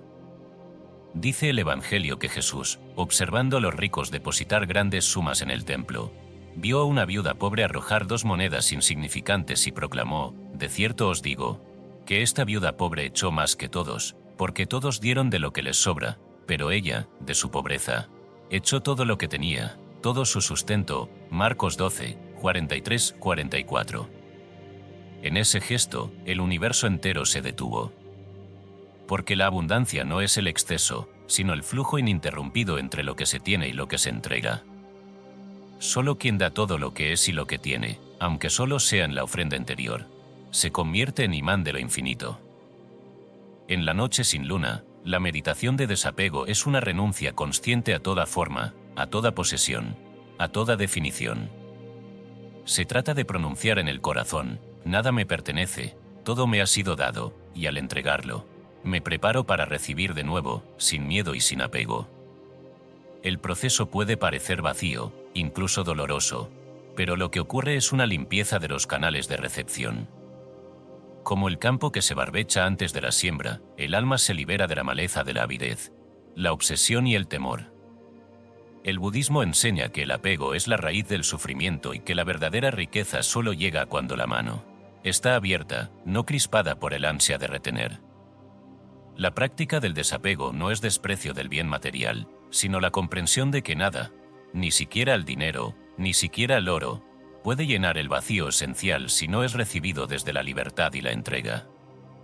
Al soltar, el buscador recupera la ligereza perdida y descubre, como por primera vez, la infinita generosidad de la existencia. A veces, tras esta meditación, ocurren cosas que la lógica no puede prever: una deuda se cancela, una oportunidad inesperada llama a la puerta, un amigo ofrece ayuda, el corazón recupera la paz y la mente, lúcida y despejada, ve caminos que antes ignoraba. No es que el vacío cree mágicamente la fortuna, es que, al soltar lo que ya no sirve, hacemos espacio para lo que, en verdad, nos corresponde. El Tao lo resume con precisión: el que se llena a sí mismo, pronto se vacía; el que se vacía, pronto se llena. Y el Evangelio responde con su propia música: buscad primero el reino de Dios y su justicia, y todo lo demás vendrá por añadidura. Mateo 6:33. La noche sin luna, temida por los que no comprenden, es en realidad la antesala del renacimiento. Allí, en el silencio total, la vida prepara su próxima abundancia. Hay quienes, al realizar este rito, lloran en la oscuridad, otros sienten alivio, otros, miedo. Pero todos, sin excepción, se levantan más ligeros, más dispuestos a recibir. Porque la posesión más preciada, el coraje de confiar, solo se adquiere cuando el alma se ha vaciado por completo. Así, en la noche sin luna, el practicante descubre que la abundancia verdadera no es el fruto de la posesión, sino del desapego. El oro llega cuando la copa está vacía, y el renacimiento financiero solo ocurre cuando la noche ha limpiado toda obsesión, toda angustia, toda mentira del yo y lo mío. La prosperidad es el premio de los que sueltan, la herencia de los que confían, el renacimiento de quienes, en la oscuridad absoluta, se atreven a decir: estoy listo para perderlo todo, porque sé que nada puede perderse realmente en el universo del bien. Y al pronunciar esa frase, la vida responde, como un amanecer sin aviso, trayendo consigo la certeza de que el vacío es, en realidad, la promesa de la próxima cosecha. Capítulo 10. La piedra era el fundamento, objetos y talismanes para el dinero. Desde el alba de la conciencia humana, el ser ha buscado anclas en el mundo visible para fijar sus anhelos. temores y esperanzas. Así nacieron los objetos sagrados, piedras, monedas, trozos de metal o madera que, lejos de ser meros recuerdos o adornos, portan en su superficie el peso de la intención y la energía depositada por siglos de deseo y fe. En la tradición popular y en los arcanos de la magia, estos talismanes son puertas diminutas entre el universo invisible y la materia, nodos de condensación donde el pensamiento y la palabra encuentran cuerpo y, al hacerlo, convocan el flujo de la prosperidad. La historia más antigua de la piedra consagrada nos llega del Génesis. Jacob, exhausto y fugitivo, se detiene en la noche y utiliza una piedra como almohada. Allí, entre el sueño y la vigilia, ve la célebre escalera donde ángeles suben y bajan, portando mensajes entre el cielo y la tierra. Al despertar, Jacob unge la piedra con aceite y la declara casa de Dios, puerta del cielo, Génesis 28, 18. No es la piedra la que encierra el milagro, sino el acto de consagrarla, el reconocimiento de que un objeto, al recibir intención sagrada, se convierte en pilar del destino y canal de bendición.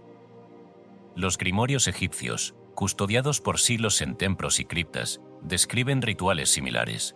El sacerdote elegía una piedra bajo la luna nueva, la lavaba en aguas corrientes, grababa en ella símbolos de poder y pronunciaba rezos que mezclaban nombres de dioses, decretos de abundancia y palabras selladas. Esa piedra, convertida en talismán, era llevada cerca del corazón, colgada al cuello o guardada en la bolsa del viajero. Se creía que, mientras el portador mantuviera la fe y el propósito claro, la piedra traería oportunidades, disiparía la envidia y preservaría al dueño del olvido de sí mismo, esa amnesia espiritual que siempre antecede a la pobreza. En el arte del inconsciente, la ciencia moderna comienza a vislumbrar lo que los antiguos ya sabían. Los objetos ancla fijan estados mentales y emocionales. El psicoanálisis y la psicología transpersonal han demostrado que un simple objeto, cargado de significado personal y ritual, puede transformar la percepción, la conducta y el resultado de los actos cotidianos. El talismán no es, entonces, un fetiche supersticioso, sino una herramienta de enfoque, un recordatorio encarnado de la promesa hecha y del destino reclamado. El ritual para consagrar la piedra del fundamento comienza, como todos los ritos genuinos, en la elección consciente. No cualquier piedra servirá, debe ser hallada, no comprada, y su hallazgo debe producir en el corazón una vibración, un reconocimiento mudo, como si el objeto supiera a quien espera. Puede ser una piedra lisa de río, un trozo de cuarzo, un fragmento de metal olvidado en el campo. Lo importante es que despierte una chispa de sentido en quien la toma.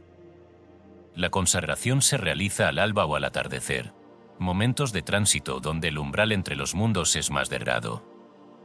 El practicante lava la piedra, la seca con un paño blanco y la sostiene entre las palmas, cerrando los ojos y trayendo a la mente el deseo específico, prosperidad, apertura de caminos, bendición material.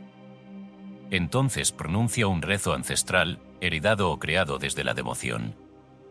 Puede ser tan simple como, así como esta piedra soporta el peso del tiempo, que la abundancia soporte mi vida, así como el río pure la superficie, que la vida pula mi fortuna. Que todo bien que cruce mi mano permanezca y se multiplique en bendición para mí y para los míos. La piedra se besa, se guarda cerca del pecho o en la bolsa, y a partir de ese instante, el portador le confía cada pequeña decisión, cada momento de duda, cada paso incierto. Los grimorios advierten que el talismán no debe ser mostrado ni prestado, pues la energía depositada en él es personal e intransferible. Solo en caso de extrema necesidad puede ser entregado a otro, y entonces el acto es irrevocable, lo que se da, no retorna. Hay historias en los pueblos y ciudades de piedras robadas, talismanes perdidos, objetos cuyo poder parecía desaparecer al ser arrancados de la mano que los consagró. En una vieja aldea, se narra la leyenda de un comerciante que, codiciando la fortuna de su vecino, robó el talismán que llevaba en el cuello. Desde ese día, su riqueza comenzó a menguar, y el vecino, privado del objeto, lejos de empobrecerse, descubrió que la verdadera piedra del fundamento había sido su fe y su propósito, no el talismán. El objeto, separado de la intención, no pudo retener ni la fortuna ni la paz. porque el secreto de la prosperidad reside en la relación entre el portador y su piedra. Es el rito, la palabra, el sentido, lo que transforma el objeto en puente entre el deseo y la realidad. La piedra no otorga riqueza por sí misma, sino que ancla el compromiso del alma. Cada vez que la tocamos, recordamos la promesa, renovamos la gratitud, dirigimos la atención hacia el bien que buscamos. Así, la energía se ordena y la vida responde, a veces de modo sutil, a veces de forma desbordante, pero siempre en sintonía con la intención que ha sido fijada y sostenida. Quien porta su piedra del fundamento aprende a distinguir entre el azar y la sincronicidad. Sabe que las oportunidades no son casualidad, sino resonancia, que el dinero, cuando llega, reconoce la casa que lo ha llamado y el corazón que lo ha preparado.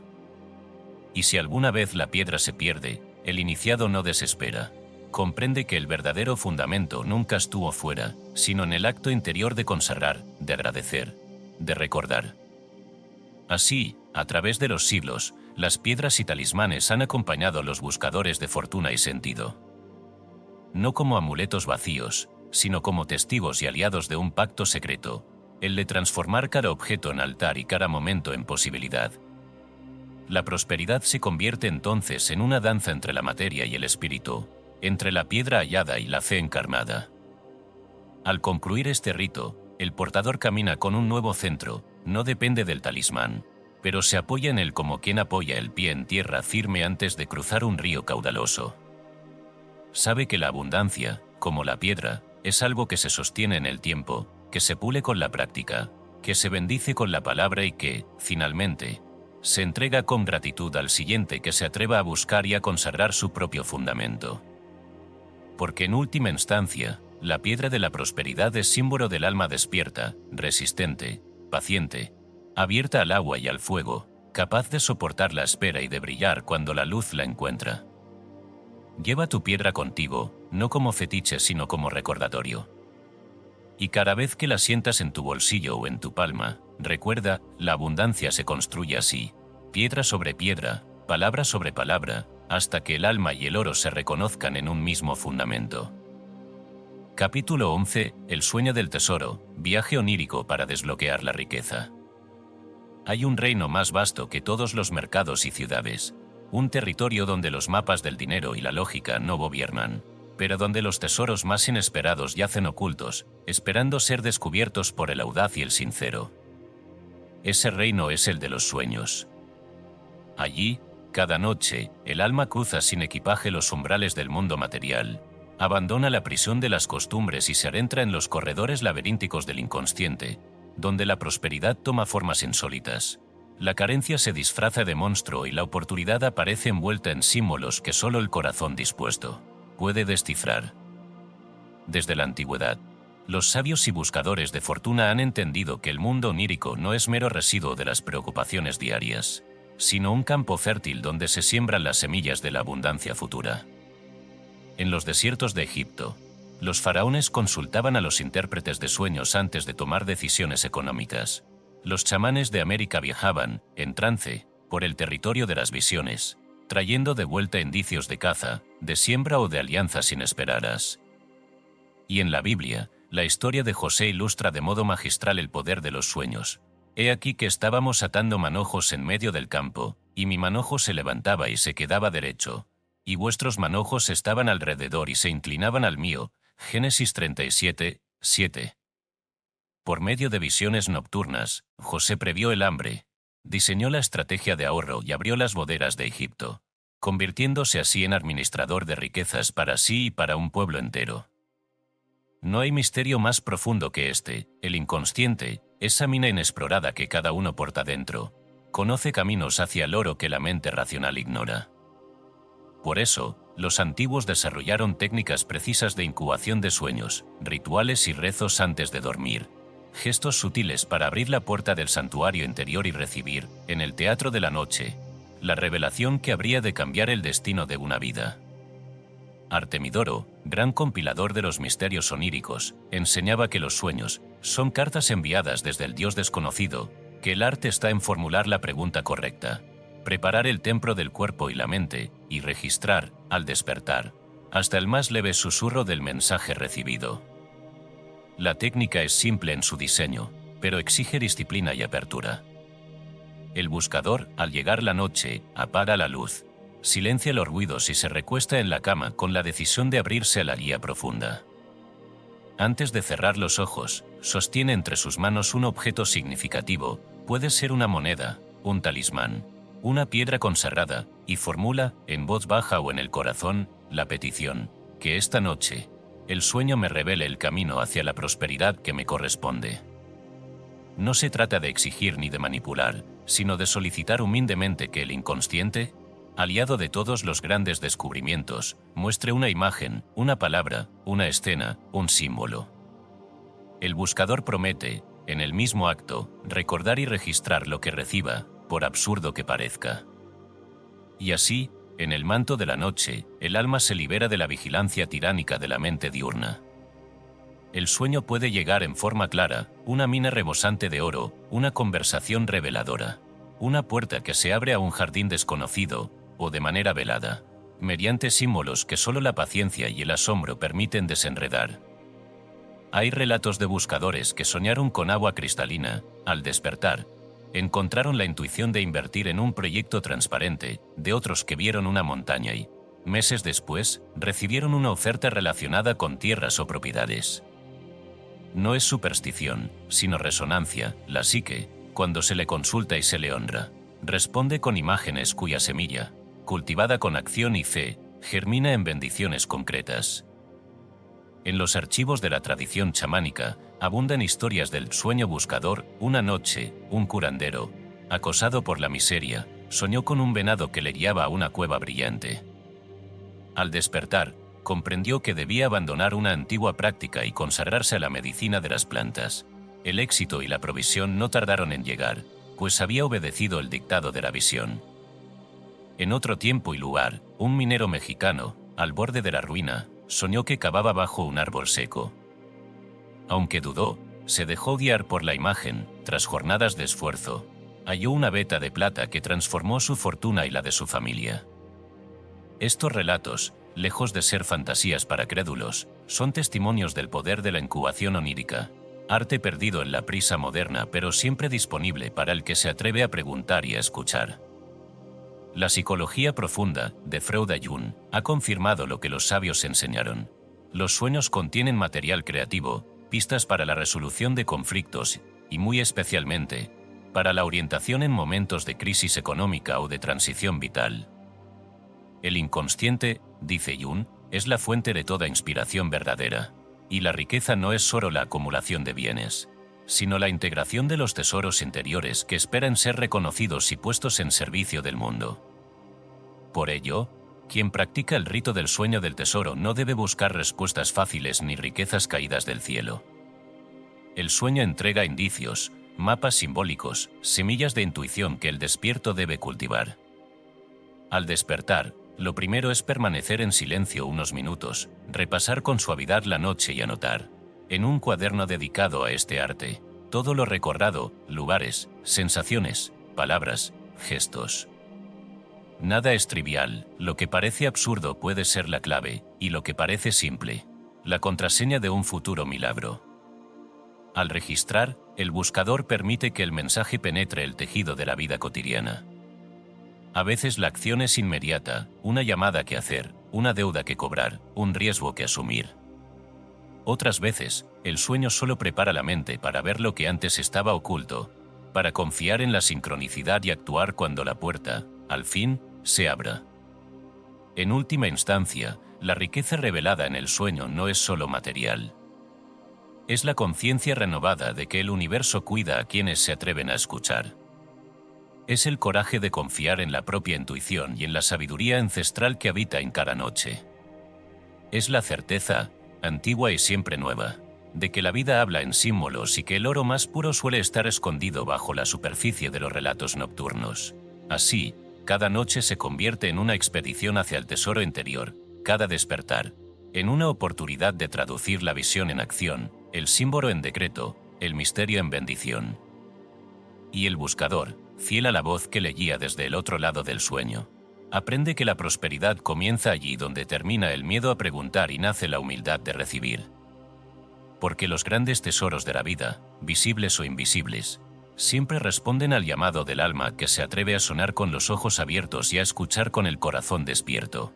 Capítulo 12. El altar de la nueva vida, ritual de cierre y consagración de la abundancia. Toda travesía espiritual exige un umbral final, un espacio donde lo vivido se condensa en acto y símbolo, donde el peregrino deja de buscar y comienza a custodiar el fuego que, al inicio, solo era promesa.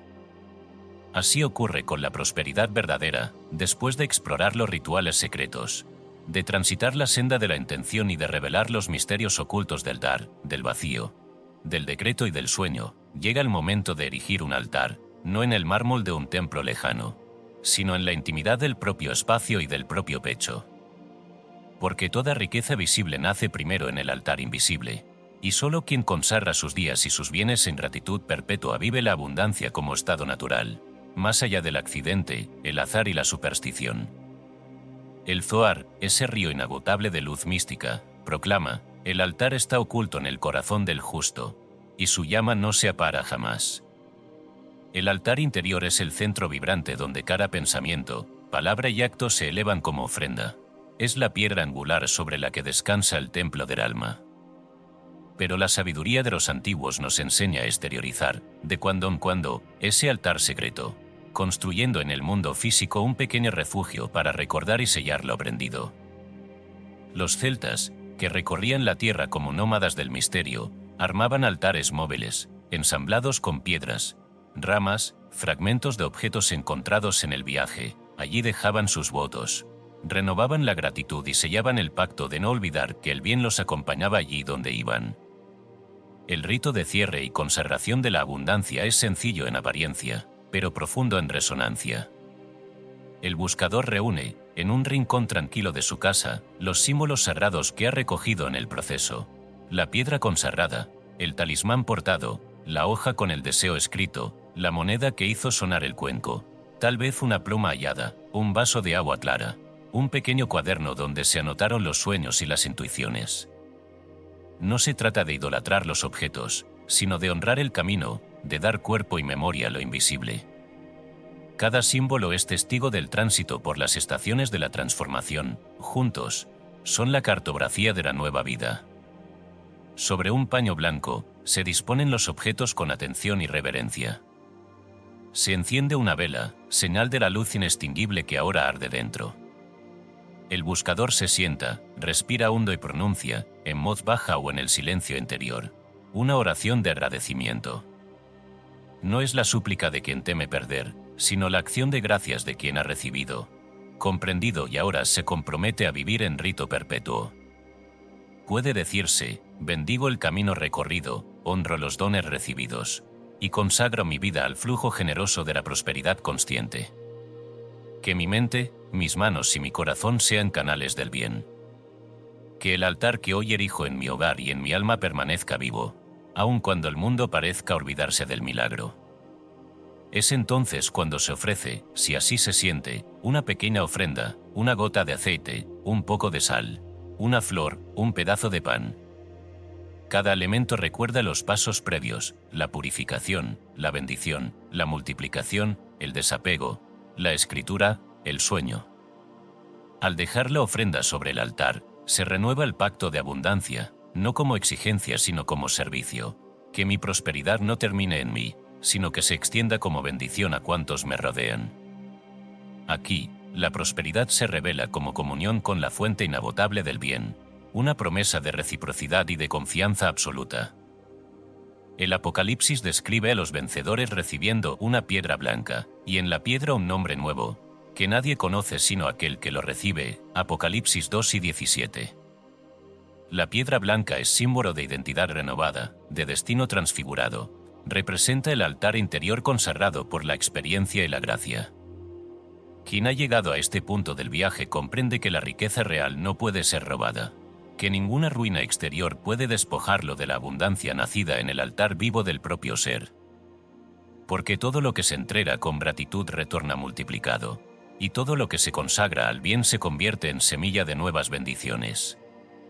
Hay un aforismo atribuido a Hermes Trismegisto con el que concluyen muchos textos de poder, como es arriba, es abajo, como es adentro, es afuera.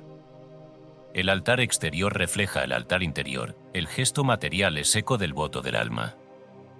Vivir en rito perpetuo significa recordar, cada día, que la abundancia no es un fin sino un flujo, no es un logro sino una comunión, no es un trofeo sino una consecuencia de vivir en alineación con la ley mayor del universo. Muchos sentirán el impulso de desmontar el altar después de la ceremonia. Otros lo mantendrán vivo, renovando de vez en cuando los objetos, añadiendo símbolos de nuevas etapas, retirando lo que ya no resuena. No importa la forma, lo esencial es que, en adelante, cada acto, dar, recibir, comer, dormir, trabajar, sea realizado como una ofrenda sobre el altar invisible. Que la memoria del viaje no se disipe, que la llama de la gratitud nunca se apague. Así, el ciclo se cierra y se renueva, lo aprendido no es carga, sino caudal, el rito no es límite, sino apertura a lo infinito. Y el buscador, ahora custodio de un altar vivo, puede repetir, como sello final, las palabras del sabio: todo lo que es consagrado al bien retorna al que da, como luz multiplicada. Porque esa es la verdadera prosperidad, vivir en rito perpetuo, ser altar encendido y fuente inagotable. Partícipe consciente de la abundancia que nunca se agota para quien sabe agradecer, consagrar y compartir. Así termina el viaje, y así comienza la nueva vida.